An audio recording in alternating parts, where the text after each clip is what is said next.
அந்த விஜய் ரசிகர்களை சந்திச்சல, அதை இங்க சொல்லி ஆகணும். எங்க தளபதியே உங்க அண்ணன் திட்டுறாரு அப்படின்னு ஒரு கேள்வியை முன் வச்சாங்க.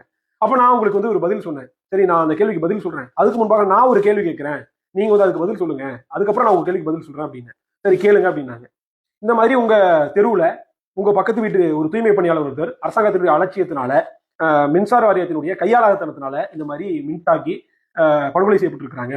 இதுக்கு நீங்க யாரை எதிரின்னு சொல்றீங்களோ அந்த சீமான் அண்ணன் உங்க ஏரியாவுக்கு வந்திருக்காரு, உங்க தெருவுக்கு வந்திருக்காரு, அந்த பெண்ணினுடைய வீட்டுக்கு போய் அஞ்சலி செலுத்தி இருக்கிறாரு. பாதிக்கப்பட்ட மக்களோட, அந்த குடும்பத்தோட, அந்த பெண்ணினுடைய பிள்ளைங்களோட தோளோடு தோல் இருந்து அவங்க துயரத்துல பங்கெடுக்கிறாரு. அதே மாதிரி பிரஸ் மீட் கொடுத்திருக்காரு, அரசாங்கத்தை நோக்கி கேள்வி கேட்டிருக்காரு, இழப்பீட்டு அதிகரிக்கும்னு சொல்லியிருக்காரு. இது எல்லாமே பண்ணியிருக்கிறாரு. ஆனா நீங்க தளபதியும் கொண்டாடக்கூடிய உங்களுடைய வெற்றி தலைவர் தளபதி இது வரைக்கும் ஏன் இங்க வரல? உங்க தெருவுக்கு ஏன் வரல? உங்க வீட்டுக்கு ஏன் வரல? இந்த பெண் குறித்து ஏன் இது வரைக்கும் பேசல? அட்லீஸ்ட் ஒரு அறிக்கை கூட விடலை ஏன் நான் கேள்வி கேட்டேன். அவங்க கிட்ட இது வரைக்கும் எந்த பதிலும் இல்லை, மௌனமாகத்தான் இருந்தாங்க. கடைசியா அந்த விஜய் ரசிகர்கள்கிட்ட நான் சொன்னேன், நீ தூக்கி வச்சு கொண்டாடக்கூடிய உன் தளபதி நீ பாதிக்கப்படும் போதோ, நீ கஷ்டப்படும் போதோ, உன் கண்ணீரை துடைக்கவோ, உன் தோளோடு தோல் நிற்கவோ, உன் தெருவுக்கோ, உன் வீட்டுக்கோ, உன் ஏரியாக்கோ ஒரு நாள் வரமாட்டான்.